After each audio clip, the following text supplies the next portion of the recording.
Okay, so talked first about the challenges of the old spiritual paradigms. And now I'll talk about one possible alternative, one possible new paradigm, and that's just love. And this is just one possible new spiritual paradigm. I'm not claiming this is the only way or the best way or anything, but this is the path I've been following recently and the path I've been teaching. I found it to be very effective, and it will resonate with some people and it won't resonate with others, and that's fine. It's up to each of us to find a path that works for us. And with everything I said about the old paradigms, if anyone is following an old spiritual, one of those older paradigms, and it's working for them, then great, keep it up. It's there's nothing wrong with them. They're very beautiful paths.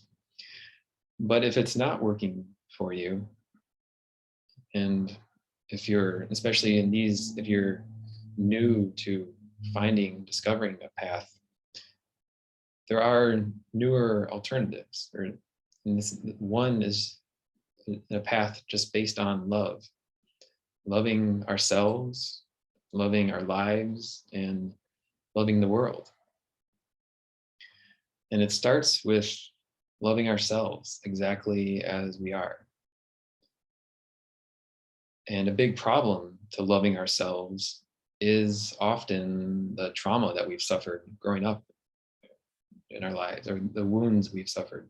Trauma can seem like a really big, extreme word. So wounds might be a better word. But we all have some kind of wounds. We all have some kind of trauma responses that we've developed in order to cope with the wounds we developed growing up. And these responses, these coping mechanisms that we have, affect how we think about ourselves, how we process emotions, how we interact with the world. And so all of these, the way we think about ourselves, the way we interact with the world has been shaped by the experiences that we had growing up and shaped by the wounds we had growing up. Some people have very extreme trauma, from severe abuse, neglect, loss, abandonment. But other people have much more subtle wounds from things just like passively aggressive, disapproving parents, which seems, it seems extreme to call that trauma, but that over time, that affects how we interact with the world. It shapes how we see ourselves and how we process emotions. And so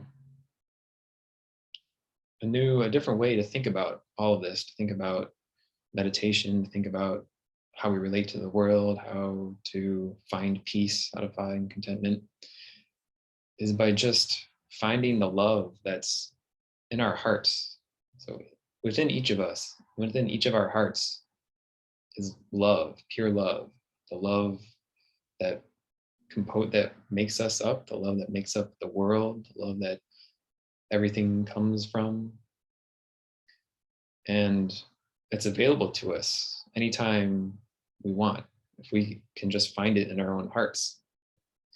But oftentimes, because of the wounds we have in life, we can't feel the love in our own heart, because when we're wounded, we tend to close off our heart and form this protective shell so that we don't get hurt anymore. And then we go through life repressing emotions because we're usually not taught how to healthily express and process our emotions. And all these repressed emotions just pile up on top of that protective shell around the heart. And so it makes it very difficult to feel the love that's in our heart, the love. And that love can be a comfort for us. Feeling that love, we can feel connected to the universe. We can feel our place in the world. We can feel calm. We can feel content. We can feel happy, complete, just by feeling the love that's in our own heart.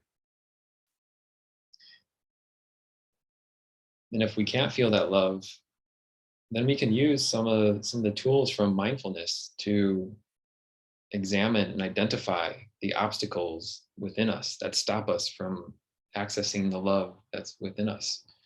And so there is definitely a place for the concepts of mindfulness from Buddhism and from Vedanta. But in this day and age, it can be, and in our current conditions, I find it helpful to focus more on the heart, focus more on the love part, and make the mindfulness and the analytical approach to it subservient to finding love. So using mindful self-examination to identify and integrate the obstacles within us that prevent us from feeling the love that's there if we can just remember how to feel it. And by loving ourselves and by loving our lives and by loving the world, we can learn to be content with ourselves, and we can learn to be happy, learn to be fulfilled. And we can recognize in other people the love in them, and we can recognize that the world, even though it's a total mess right now, it's going through what it needs to go through in order to evolve. And each of us in our lives, we're all going through what we need to go through to evolve, to become the best possible versions of ourselves. And the same is true for everyone we meet. They're all going through their process of becoming the best possible version of themselves. And the world right now, with all its messes, with all its disasters, it's going through the processes it needs to go through to become the best possible version of itself. And so it all starts with loving ourselves. So when we can love ourselves, then it becomes much easier to love other people, to love the people that we interact with.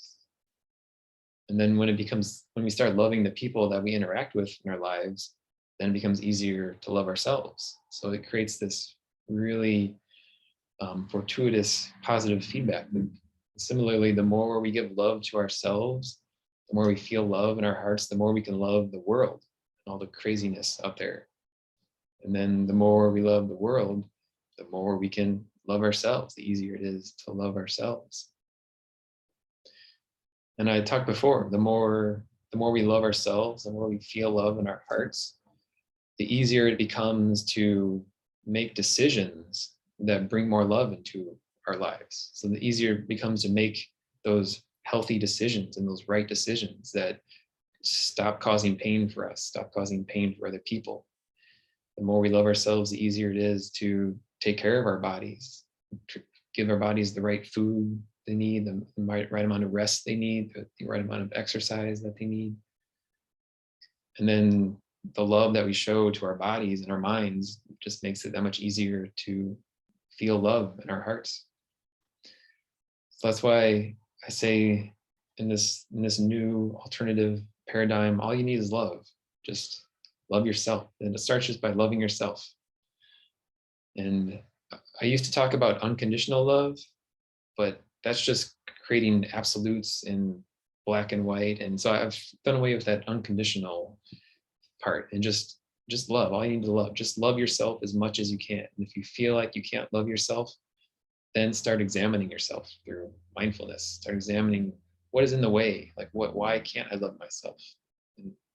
And I've talked about some of that in the past, and there's videos and articles on the Abbey's website about learning to love yourself, learning to identify some of those obstacles, learning to accept ourselves, learning to move through guilt that we feel about ourselves, shame we feel about ourselves, shame, how to deal with the dissatisfaction we feel in our lives.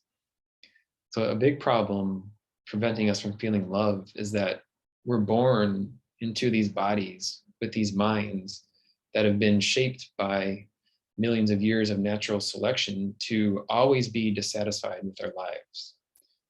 I've talked about this before. It comes from a book called Why Buddhism is True by Robert Wright. It's a very fascinating book about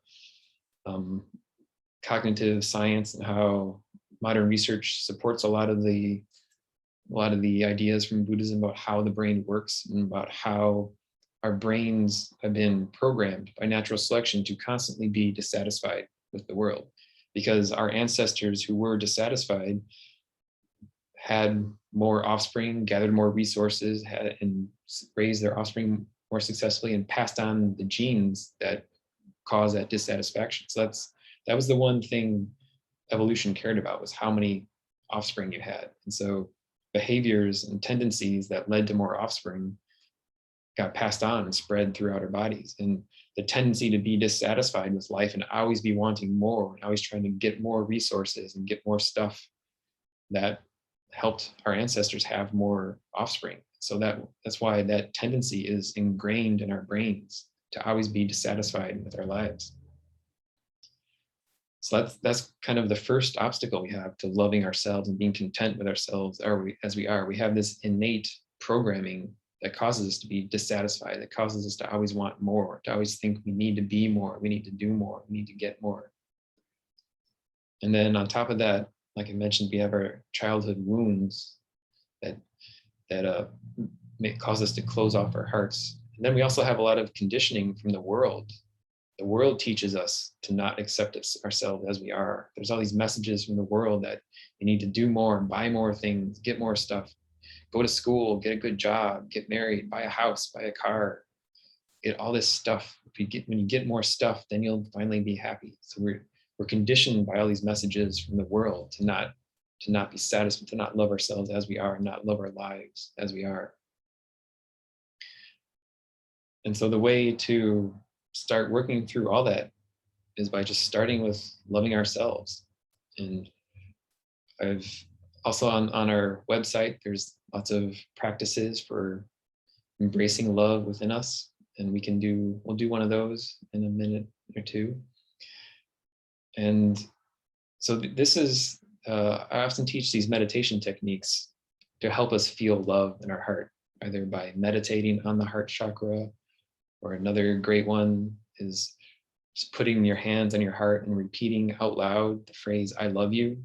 Just by saying those words out loud, creates the vibration of love in your physical reality. It makes your brain feel the love, makes your body feel love. So that's another great exercise. And like I said, there's videos of those exercises on our website. And so right now, let's do one of those exercises.